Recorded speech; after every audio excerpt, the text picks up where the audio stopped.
시간 관리를 어떻게 하는지 궁금하신 분이 계시다면 끝까지 시청해 주시고 구독과 좋아요 꼭 부탁드릴게요.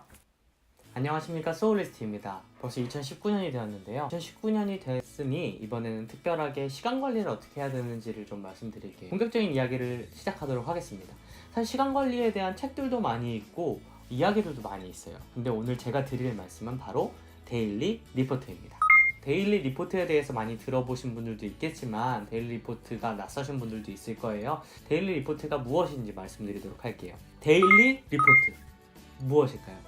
쉽게 얘기하면 우리가 늘 쓰는 일기와 비슷하다고 할 수 있어요. 즉 하루 동안 내가 무엇을 했는지 적는 거예요. 근데 그 적으면 다 되냐? 여기서 바로 데일리 리포트의 중요성이 나타나는데요. 데일리 리포트에서 중요한 것은 내가 하루 동안 어떻게 지냈는지를 적은 다음에 그것을 평가하는 거죠. 어떻게 평가하느냐면 몰입도를 평가하는 거예요. 즉 몰입을 잘했을 경우에는 뭐 예를 들어 그레이시라고 할 수도 있고, 중간 수준으로 몰입을 했다고 치면은 쏘쏘, 몰입을 잘 못했다 싶으면 배드, 이런 식으로 하는 건데, 데일리 리포트를 제가 어떻게 접했는지를 말씀드릴게요. 데일리 리포트는 사실 제가 읽은 책에서 소개되는데요. 그 책은 바로 완벽한 공부법입니다. 제가 존경하는 분들이 몇 있는데 그 중에 한 분이 바로 신영준 박사님이에요. 이 책은 신영준 박사님이랑 고영성 작가님이 쓰신 완벽한 공부법이라는 책인데 이 책 진짜 좋거든요. 나중에 이 책에 대해서도 한번 말씀을 드릴게요. 제가 이 책을 읽게 된 이유가 뭐냐면 제가 공부를 잘 못하거든요. 그래서 공부를 잘하고 싶어서 이 책을 읽게 되었습니다. 이 책에서 여러 가지 얘기가 있지만 138쪽에 시간 관리에 대한 이야기가 나와요. 여기서 특히 데일리 리포트에 대한 얘기가 나오거든요. 자세한 얘기 알고 싶으시면 완벽한 공부법 138쪽부터 143쪽 정도까지 한번 읽어보시면 좋을 것 같아요. 데일리 리포트를 써야겠다고 마음 먹었지만 시작을 하지 않았어요. 원래 시작이 생각보다 힘들잖아요. 근데 2017년 9월 정도에 제가 신영준 박사님께서 하시는 멘토링 프로젝트에 참여하게 됐어요. 지금 생각해도 너무 기뻤던 일이고 그것을 통해서 제 인생이 많이 바뀌었어요. 이 이야기들도 다음에 또 계속 이어가도록 할게요. 멘토링 프로젝트가 뭔지만 살짝 설명드리면 신영준 박사님이 멘티를 한 20명 정도 뽑아요. 선발된 멘티들을 대상으로 8주 동안 저희들을 성장시키는 프로그램인데요. 책도 많이 읽게 되고 또 정말 좋은 강연도 듣게 되고 제 자신을 데일리 리포트 쓰면서 변화시킬 수도 있었어요. 그래서 그때 사실 제가 많이 변화했는데 그때 아마 데일리 리포트를 6개월에서 7개월 정도는 매일 썼었어요. 근데 한 번 놓치고 나니까 이걸 이어가기가 쉽지가 않더라고요.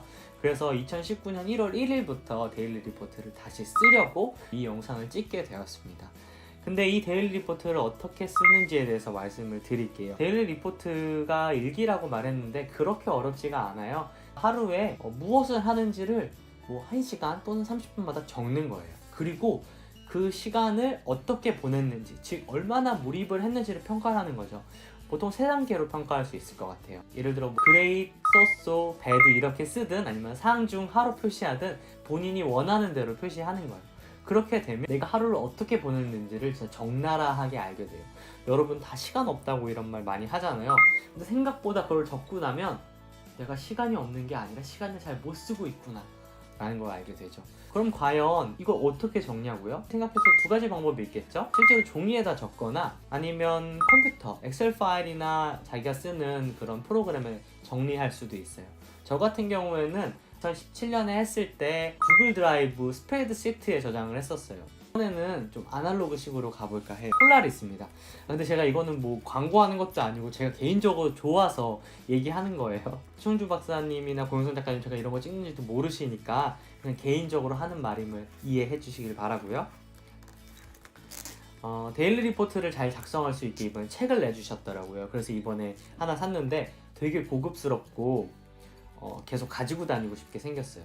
색깔도 제가 좋아하는 색이고, 여기 잘 나올지 모르겠지만 이렇게 매일매일 시간에 따라서 자신의 한 일을 적을 수 있게 되어 있거든요. 그래서 저도 지난번 2017년에 제가 변했던 것처럼 다시 한번 데일리 리포트를 써보려고 합니다. 2017년에 데일리 리포트를 쓰면서 느꼈던 변화들이 있지만 그때의 감정을 다시 되살려서 영상을 찍기보다는 다시 새로운 마음을 먹고 이 데일리 리포트를 통해서 제가 어떻게 변했는지를 다음에 또 말씀드리도록 할게요. 2019년이 밝았습니다. 지금 다들 새로운 계획을 세우고 계실 줄로 알고 있는데 한번 데일리 리포트를 써보면 어떨까요? 여러분의 시간이 풍성해지고 더 많이 늘어나는 것을 느낄 수 있을 것 같아요.